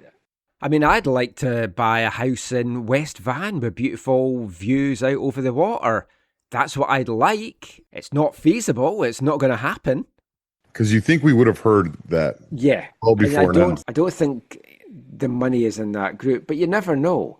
Because there was a new name floated to me a couple of days ago. Oh, right. And then it was actually kind of Sekeres and Price also basically dropped this name as well today, of a property developer that is interested in being part of the ownership for the Whitecaps, maybe even the Lions, and it would make sense for buying BC Stadium as well. So I'm still confident that Whitecaps aren't going there. So we had some news last week, and then I kind of had a chat with Patrick at the Province. He did some investigation, so he threw this away a little bit at the end of his... Oh, that wasn't a throw. It's not a throwaway, man. Well, it was at the end of his article. Yeah, okay, that's fair. Because, again, it's like getting the confirmation. But from what we'd heard from very strong sources, and then from the digging he's done from equally strong sources, it sounds like the Gustafsson Group are dropping out their plans to buy the Whitecaps and relocate them. They still want a team in Vegas. They still want an MLS team, but it would be expansion rather than relocation, because MLS want to slap on an expansion fee on top of whatever they would give Greg Kerfoot and the Whitecaps. And if you're doing that, you're as well just having an expansion team with all the perks that go with that. Yeah. They're also years away from having a ready stadium. They could play at Allegiant, but I was told by a couple of folk, MLS want nothing to do with playing out for Allegiant. Oh, okay. Not sure exactly why, but they do not want that as an option. I don't think Patrick did explore this, but like, how much does this potentially either hurt or slow down the process of, like, I guess, saving the Caps? I mean, it's not ideal that it comes out because it's a big leverage for them. Oh, we might have to go to Vegas. If Vegas were like, yeah, we're not looking to relocate the team anymore, that bargaining chip maybe isn't as strong. I don't think it's too much to be concerned about because everyone knows the team needs to stay and we've seen what a soccer city Vancouver is. But yeah, it would have been more useful if it hadn't come out.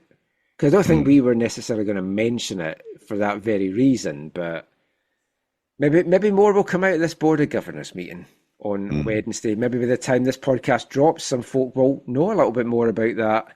True. But talking about that, we're actually going to talk a little bit about some MLS plans at that Board of Governors meeting in the next part, and we'll be back with that after the second of our 3 C86 era songs this episode. Hi, I'm Sebastian Berhalter, and you're listening to the AFTN Soccer Show.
Welcome back to the AFTN Soccer Show on CITR Radio 101.9 FM.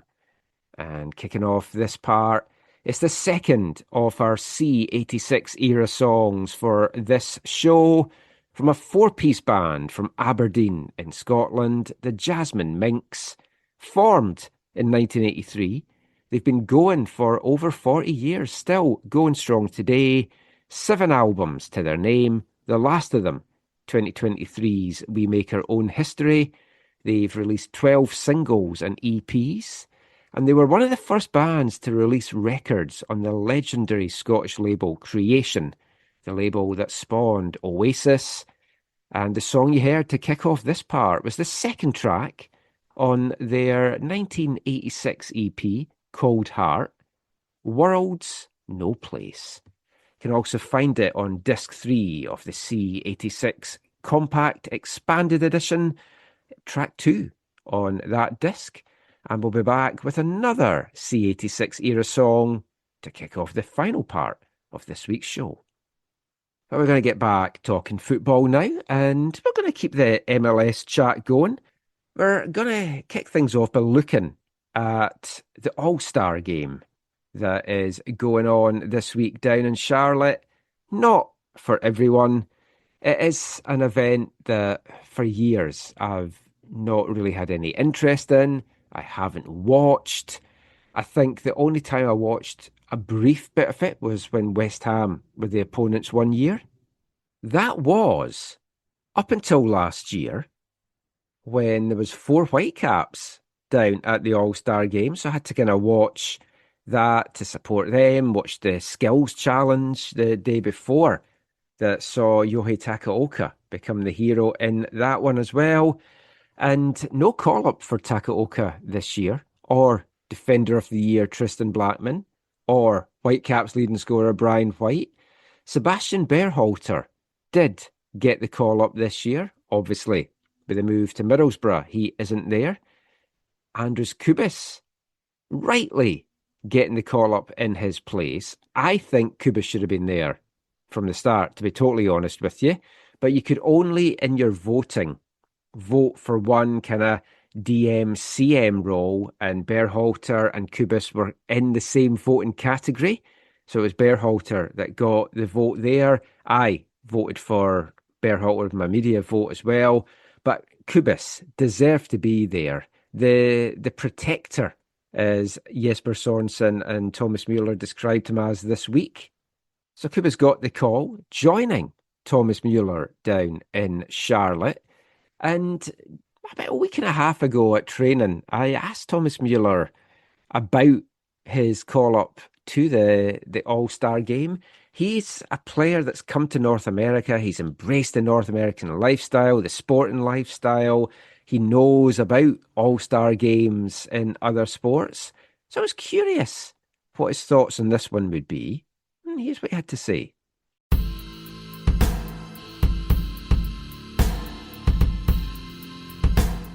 I think one of the things that people have loved about you here is you've just embraced North American life and the way that the sport is here. So now you've got an All-Star Game call-up, and you'll know about All-Star Games from other sports. What does that mean to you? Because some of the big players don't want to play in that. Is it something you're excited? Do you think you understand why they don't want to play? Oh, I totally understand why. Because I've always been against the All-Star Game for a number of years, but I wouldn't say I'm against it, but when I look into the calendar and look to my schedule and I looked at the All-Star Game, it takes 4 days away of preparation for the real important games in August. I'm not a big friend of it before it, but I think when I will be there, I try to enjoy it, and I think it will be fun for sure. But from a serious standpoint, it's maybe it's the wrong date or the wrong moment in the season for me. But maybe when I would be in my 20s. And there is no need to think too much about the body and about traveling and about staying fit and healthy. When it's just waking up and having fun all day long, maybe I would see it a little bit differently. But it is how it is, and I will try to enjoy it.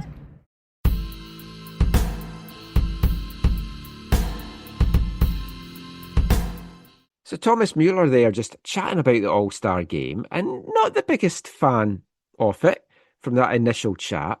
I do wonder now that he's gone down and experienced it, if he has changed his mind a little bit. He flew down to Charlotte on Sunday. Our good friend Harjeet Jahal also flew down to Charlotte for the game. She was at Minnesota at the weekend, having been visiting some friends in the area, and then took that game in and then flew down to Charlotte. So Har and Thomas were on the same plane, different sections of the plane. Har not springing for the first class seats. I mean, I'd have probably been in there with Thomas if I'd been on that flight. I do like my luxury on the flights. But she was chatting with Thomas at the airport, and Thomas was trying to pick her brains what to expect down there and everything like that. And we all saw on Tuesday night that it didn't take long for him to make his mark on the All-Star Skills Challenge, setting a points record of 79 in the shooting challenge, blowing away Evander's record by 5 points from the previous year. Now, Evander then went on and matched the 79 points. Bizarrely, no tiebreaker for then deciding the winner, so they shared the trophy.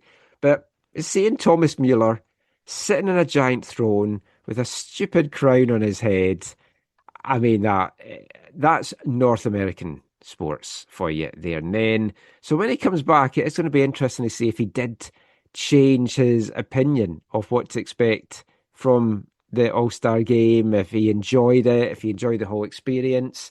But yes, right though, the timing of it is terrible. It shouldn't be at the midway point of the season, especially with the players just coming back from the World Cup break. I would be more inclined to be really supportive of the All-Star Game if it came at the end of the season and you could really kind of have it as a celebration, much like what the Pro Bowl is in the NFL. Maybe that will change now with the new schedule, and we'll either see it at the end of May, or to keep it in July as a pre-season event, which I think would make me enjoy it a little bit more. The All-Stars from the season that has just passed. And as I've said as well, it's like if Vancouver ever get to host this, I'm all in. I'll be loving it. I'll be lapping it up. I do enjoy the skills challenge. Didn't really watch it tonight, but I watched a little bit of the highlights of Thomas's thing on YouTube. That is something that I don't mind at all. That is quite right up my street. Will not be watching the game on Wednesday. Don't really have any interest in that at all. But yeah, good luck to Kubis and Müller in that game. The main thing is we want them to come back unscathed and uninjured with all the Whitecaps injury woes just now. But keeping the MLS chat going, Zach, The Athletic ran an interesting article on Tuesday about MLS roster changes in the making, coming, we think, before the short season kicks off this coming February, but definitely before the new fall-spring season starts off next August. The Athletic were reporting that at this week's Board of Governors meeting in Charlotte, MLS owners are going to see a presentation to hear proposed changes to the league's roster and spending rules, tied around a more open and flexible salary cap system, removing many of the restrictions on how teams can spend on the current rosters, while also maintaining a carve-out for designated players, not fully raising the salary cap, though. Discussions around a new salary cap will remain ongoing and separate to these proposed roster changes. There may also be rules designed to incentivise MLS teams to sign young players, whether that's as young designated players or kind of variation on the current under-22 initiative that's on the go. The proposal would simplify the salary cap structure, allowing teams to have more freedom to spend across the entire roster if that is how they choose. They'd kind of eliminate current tools like general allocation money, GAM, targeted allocation money, TAM, and teams would be able to spend more aggressively across the entire roster to lift the overall quality of teams and enhance depth. TAM limits, for example, stop teams just now from signing players who hit the cap at more than 1.8 million, because then they have to become DPs. Ultimately, the league wants this approved so that MLS teams can be competitively aggressive in the transfer window before this first fall-spring season next August to be able to compete with European sides. And the Sporting and Competition Committee met on Tuesday afternoon to discuss this proposal before it gets put to the owners on Wednesday. Now, by the time this podcast comes out, some news from that, I'm sure, will have leaked out. But roster changes have been in the works for a while. Many clubs have been pushing for this. They want to spend more. They want an increased salary cap. You know, it's clubs like Miami, LAFC, the big spenders in the league. They want to improve the quality in the league by bringing in bigger name players earlier in their careers. And some owners are against the plans to spend more because that's not the model that they want to look for. A club like, for example, Philadelphia, that wants to develop their own homegrown players and go for the young academy model, New York Red Bulls, that kind of club. They maybe fear being left behind along with others that just aren't big spenders.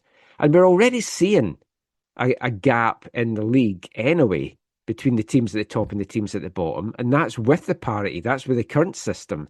And you do know that if a new system comes in, that gap is going to get wider between some of the clubs. Now, just now, the Whitecaps have been spending money. We're in the upper echelon of the spenders, bringing in players like Thomas Müller, players that are at the higher end of their salary, spending more money.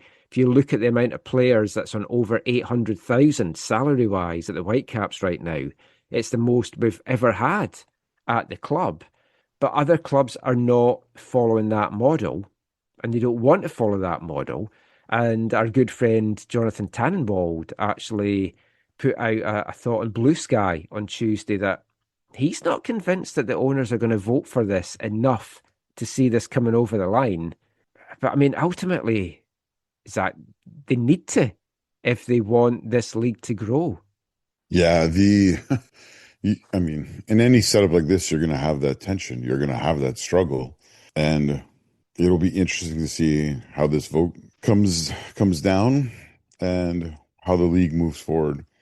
It's so awkward, right, Michael? Because MLS is this system that people like you and I kind of are frustrated about because it's this closed shop, and things like salary cap or salary budget limit what ambitious owners can do and all that kind of stuff.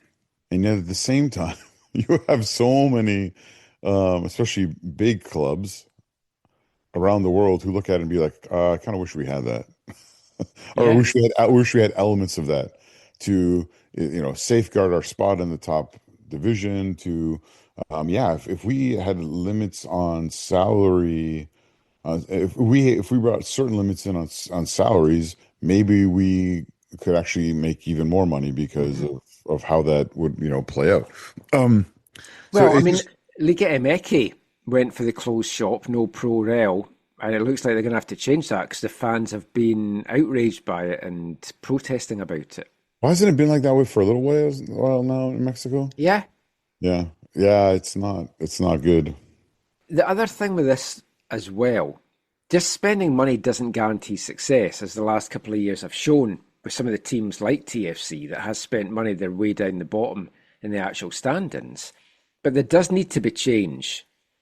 MLS is at such a crucial point for its future.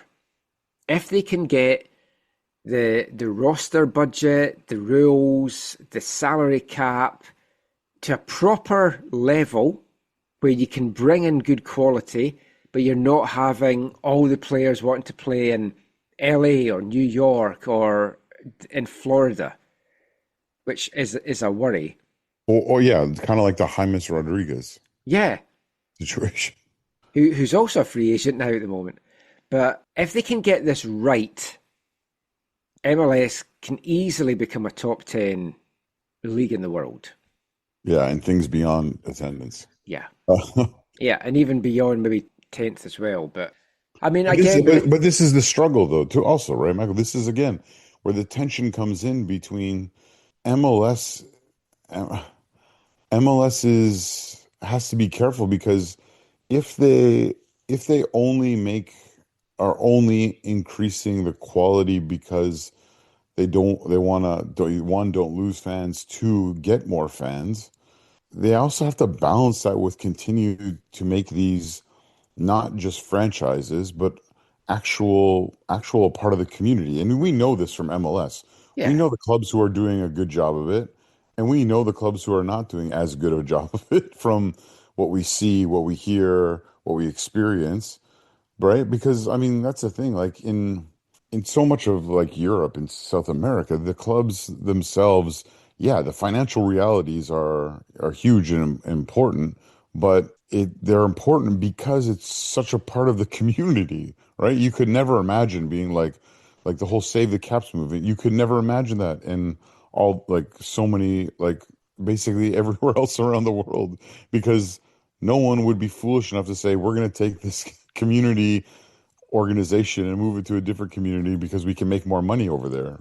Well, aside from MK Dons. MK Dons, yeah, the one glaring exception. Anyways. Because they tried to take them to Dublin at first. Oh, I don't know if I knew that. Oh, yeah, they wanted to get approval to play in Dublin. In the English Pyramid? Yeah. Wow. Mm. That's even more awkward. Yeah. But it is fitting. I mean, the only thing about MK that is fitting to me is it's also the home of Oracle Red Bull Racing. The perfect place for it. So again, by the time this comes out, things may have come out from the meeting regarding this. I mean, it's just a presentation just now, so we'll see where that goes. But that is it for the MLS chat. With one more part to go, we're going to turn our attention to the Canadian Premier League, and we'll be back with that after our third and final song this episode from the C86 era. Hi, I'm Nicolas Fleuriot-Chateau, and you're listening to the AFTN Soccer Show.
Welcome back to the AFTN Soccer Show on CITR Radio 101.9 FM. And kicking off this part, it's the Chesterfields, a four-piece band from Yeovil in Somerset, and their song Sweet Revenge.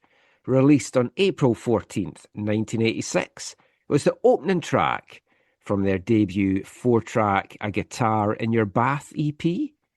They did have a split flexi single out in 1985 with the Shop Assistants, former Artists of the Month here at AFTN. But that debut EP reached number 19 in the UK indie charts in 1986. Their biggest hit was Ask Johnny D the following year, which is a tremendous song, and probably one that I'll play later on in the year as well, as part of our C86 era songs. That one peaked at number 4 in the UK indie charts. And the Chesterfields were another band who were around in the C86 era, 1984 to 1989 in their original formation. They reformed though in 2014. They're still going today. They've released 5 albums.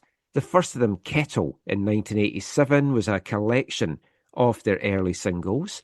And their last album, to date anyway, came out in 2022, New Modern Homes. Some really good songs on that, still got that jangly sound. They've released 12 singles as well, including some EPs, Peel Sessions. And you can find the song that you heard there, Sweet Revenge, as the opening track on Disc 3 of the expanded C86 Compact Edition, released in 2014. And we'll be back with some more songs from the C86 era in next week's show. Song there, Zach, about getting sweet revenge on an ex, relationship breakdowns. And I shared a fun video on Instagram this morning from the Overlap gang, and it was Neville, where when Keane was his captain at Man United, Neville went to speak to him because he was having some relationship issues. And I just loved Keane in this. He's like, and he's like, that's why he said he was playing badly. It's like relationship issues. You can still stop a cross from getting in if you've got relationship issues. You can still put a tackle in. It was a great clip. Yeah, it was hilarious. Yeah, I know for some folk he's a bit Marmite. I love Roy Keane in that. He's just entertainment. I keep meaning to get his autobiography. I should pick that up.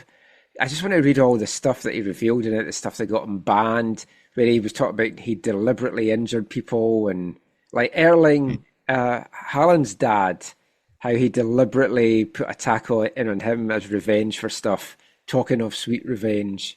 But yeah, I need to pick that up at some point. But we will continue the football chat in this last part, but we're going to turn our attention to the Canadian Premier League. A little bit of chat about that to end the show.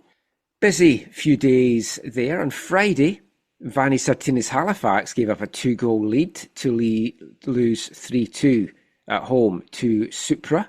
I mean, I think Vanni's found, Zach, that it's a tough league, the CPL, because of your constraints.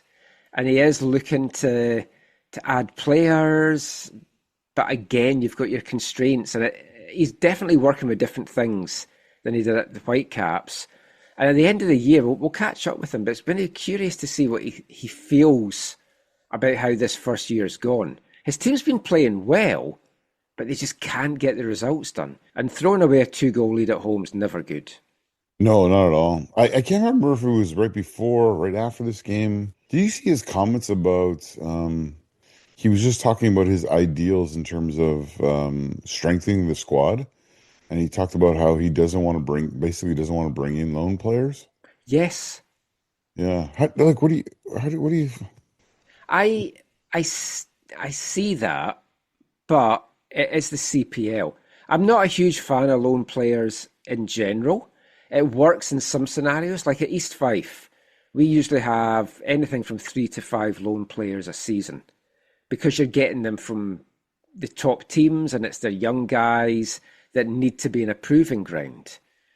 I think the CPL is a higher standard than that. But again, it's a chance for players that could be loaned at first, and then you can maybe buy them and they're your player. But if it's like an MLS club loaning players to them and they're never going to be your player, are they fully invested in your club? Now, they should be, because if they're not impressing there, they're not going to get a chance with their parent club. Exactly. But Yeah. I kind of see where he's coming from, but I do think he's wrong.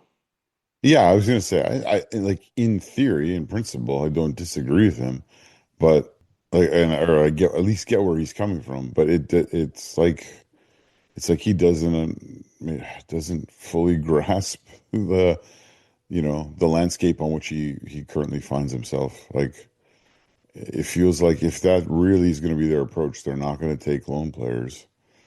Then yeah, they're going to have to do some really other crazy recruiting to improve that squad. It's definitely been a tough first year for him. Mm-hmm. Elsewhere in the CPL, Forge beat Inter Toronto 3-1 on Sunday. The biggest thing to note from this for me, though, Zach, was there's a new camera angle, hopefully permanent, at Lions Stadium, where you're actually seeing the fans in the stand.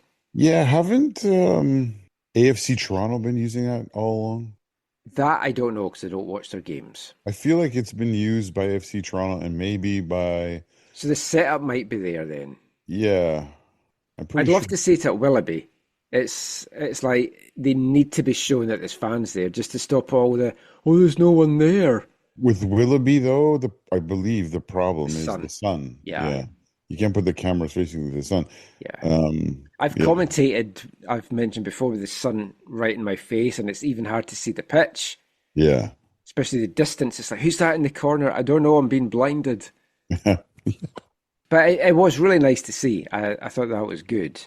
Also on Sunday, Pacific FC saw big Terry Dunfield in charge for the first time in Ottawa. Up and down game. Yeah. Pretty uneventful first half that saw the home side go in with a 1-0 lead. A goal 6 minutes into stoppage time. Howler from Sean Melvin spilled the ball right on the goal line for Emiliano Garcia to basically just tap it home. Dunfield had given him the faith of, I'm going to give you this start in my first game, and that was the end result. So, yeah, feel for Sean in that one. But then Pacific came back. Alejandro Diaz talking about players that had been on loan and stuff in the past. Yeah. From the spot, 53rd minute, take the lead, 61st, Marco Bustos. Great goal. Great to see him. The celebration was nice. And immediately, the thought that came into my head was, can Terry Dunfield unlock him now? and get him back to somewhere near the Marco Bustos that we know, because he hasn't been that for the last year and a half. Well, it feels like even in this game, it's like the initial unleashing, yeah. Hopefully.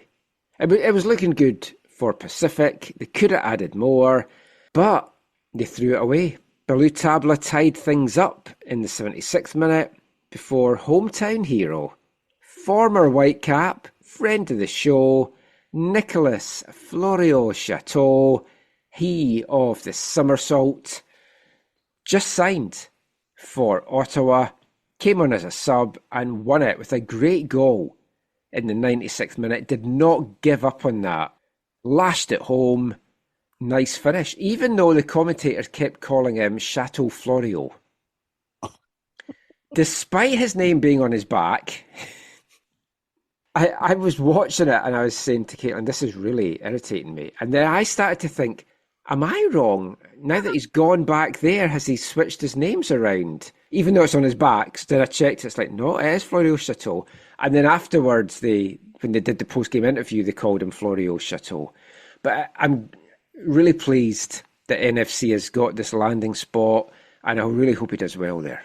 Yeah. You were always hoping more from him when he was in Vancouver, and hope this stop in his career is a more fruitful one than he's had recently. And it's hard because I don't like Atletico Ottawa, but I do kind of hope the best for him.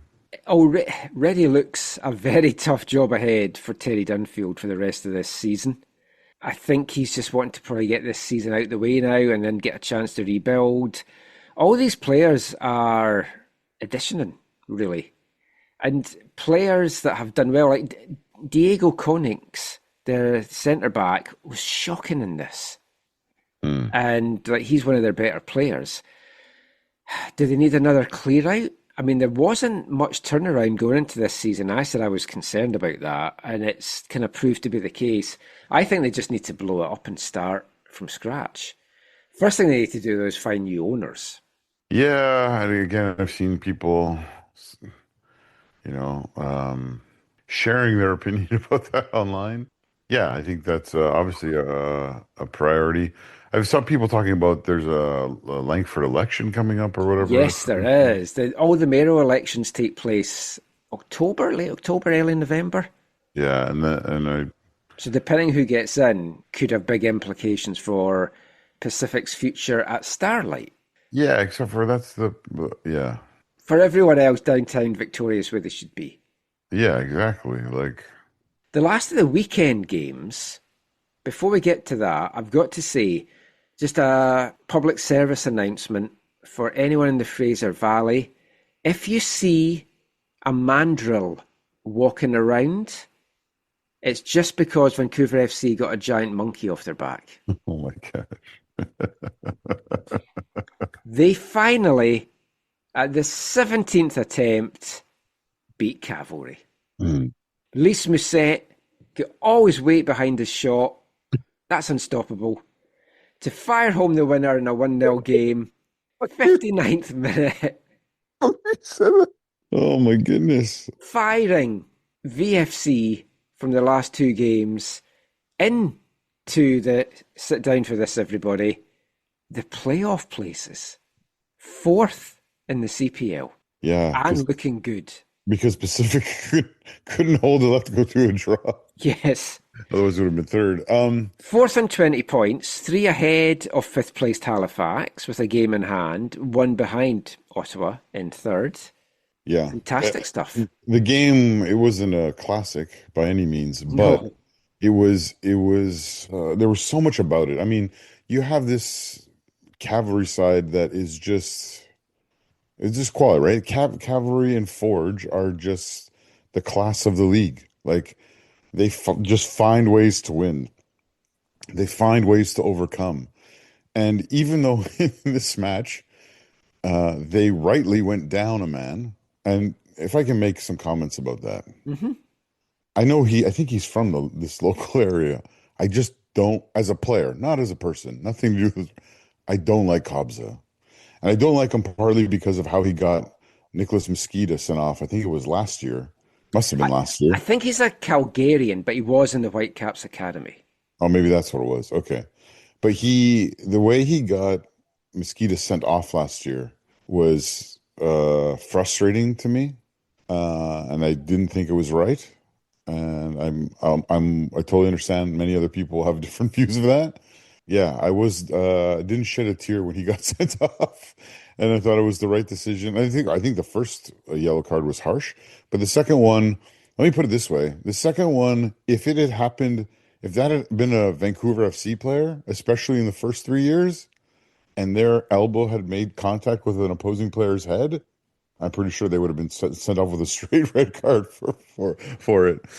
No, I'm not saying there was huge malice or intent in it, but no, there was none. But yeah. Anyways, I wasn't disappointed to see him go, and I was happy to see Vancouver you get the goal, and then not just get the goal, but then to actually see out the game. Because if you've watched them this year, the season's been marked by them being the better team in virtually all their games but one. But them not being number one, being able to take their chance, not being able to take their own chances. And then typically at the end of a match, like giving up or multiple bad goals they should not be giving up. And they didn't do that. They almost tried to. They tried. Yes. Against 10 men as well, they were like holding on.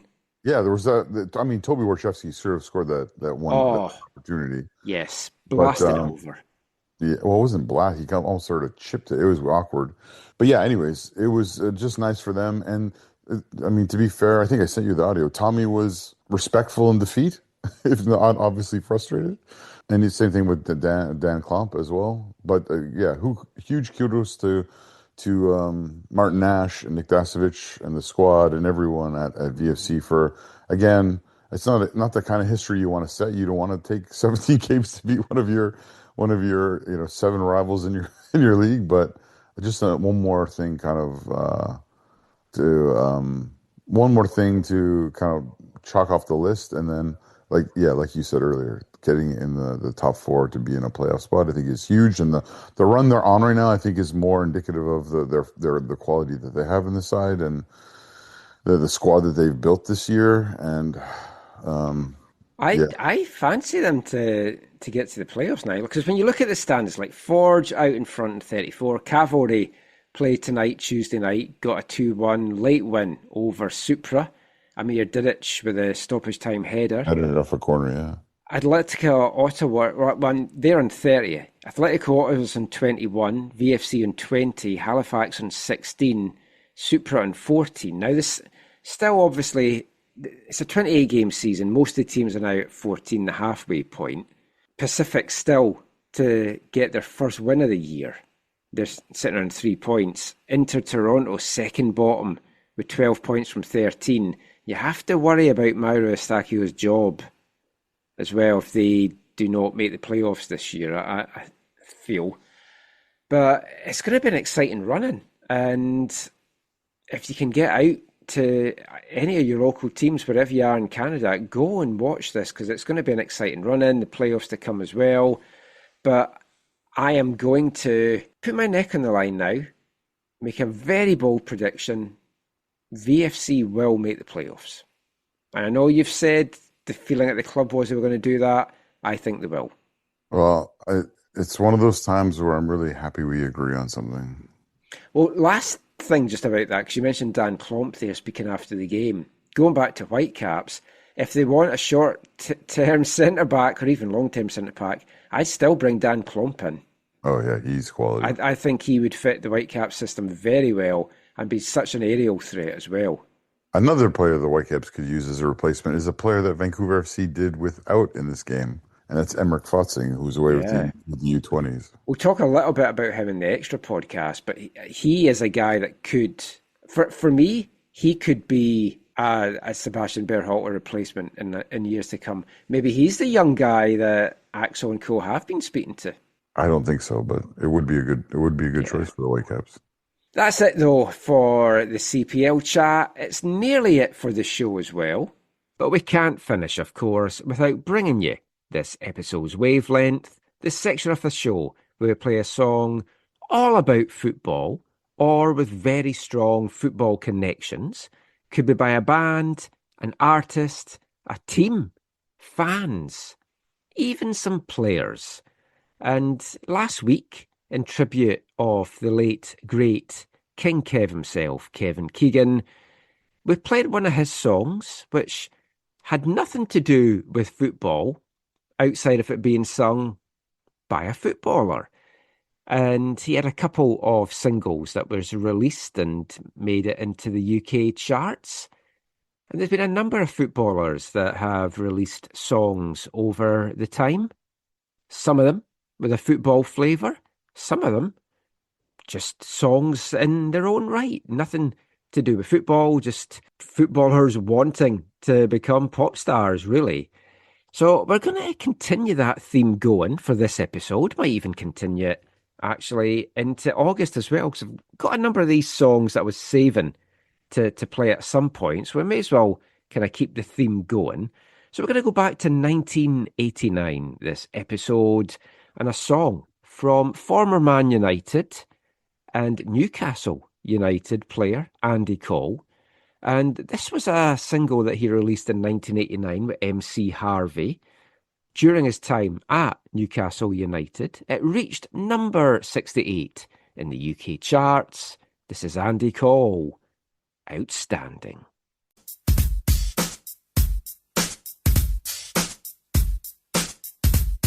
Andy Cole, Pied Piper, the unknown MC. Represent the mic and we rock the party. Yo, we flex wrecker. Who's the microphone stepper? No one can do it better. Yo, we're outstanding. Outstanding. Come on. Turn the party out. Yeah. So amazing. Makes me wanna shout. Come on. Yeah. Andy Cole, break it down. Tell the world my name. Who's that Andy Cole? I blaze the scene. Score the goals. Keep my eyes on the prize. My inspiration to celebrate life, to rock the nation. Gather round. Get close to me. Here's a VIP to my private party. The host with the most got clientele. Guaranteed to rock the mic well. Can I kick it? Yes, you can. A summertime rhyme and a party jam. Sharp like a razor. Speed to amaze ya. Beat you like Ollie did Joe Fraser. I reminisce back to the schoolyard. I used to work hard. I used to play hard. Got my kicks from hitting the net. Not from drums. You bet we're outstanding. Outstanding. Come on. Turn the party out. Yeah. So amazing. Makes me wanna shout. Come on. Yeah. Andy Cole, break it down. United forever, whatever the weather. Less than 100%. Never the son of a minor, funkiest rhymer. Always in the news, my crew's the headliner. 7.5 mil record breaker. Rapping on the mic, I'm a record maker. Keeping it real, I'm keeping it raw. And I kick racism out the front door. Come on everybody, let's feel the beat. My bass line pumping in the street. And if you like the way that my DJ plays, somebody say ho, somebody say hey. Jump around, get down to the rhythm. Listen to the message in the rhyme that I give them. I hope and pray that you go far, and you can be a shining star. Yo, outstanding. Outstanding. Come on. Turn the party out. Yeah. So amazing. Makes me wanna shout. Shanna, take him to the bridge. You blow my mind, baby. We feel the vibe. You blow my mind, baby. We feel the vibe. You blow my mind. We feel the vibe. Blow my mind. We feel the vibe.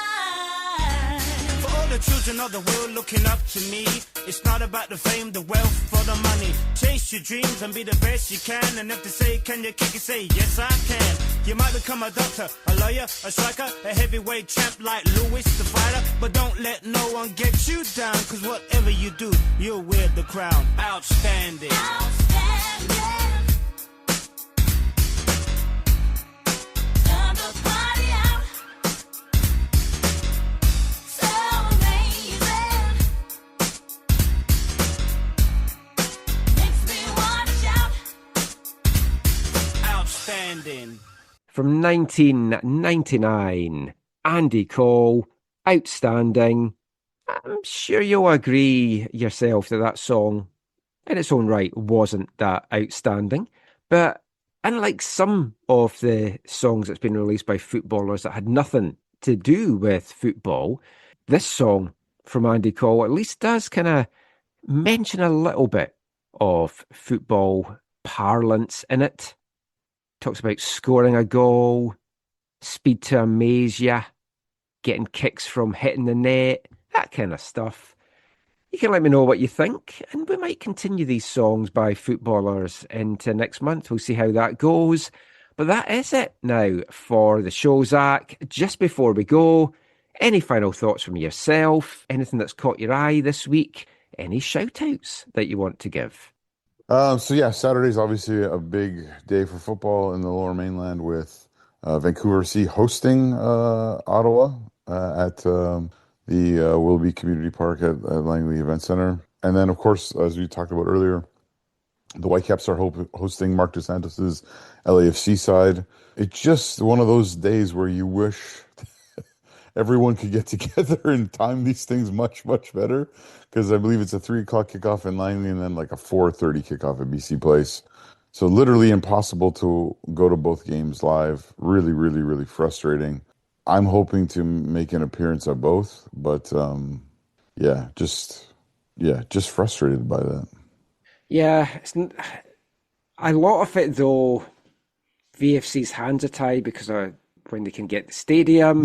Also One Soccer dictating when they want the game. But yeah, it is frustrating. For me, just if you can get along on Saturday, if you haven't got your ticket, it's going to be a special atmosphere, I think, at BC Place. Hopefully, we can see the Whitecaps get some of that form that we know once they're back home. Give them the homecoming they deserve. We'll chat about that and a lot more stuff on the next show. Watch out for our extra podcast that's going to drop on Friday. But until next time, as always, thanks for listening. Take care. And Mon the Caps.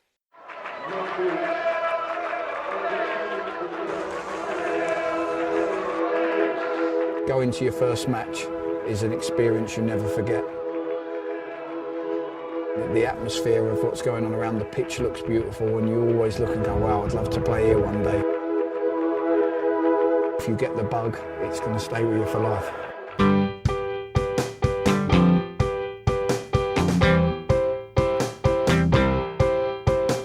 10 minutes left.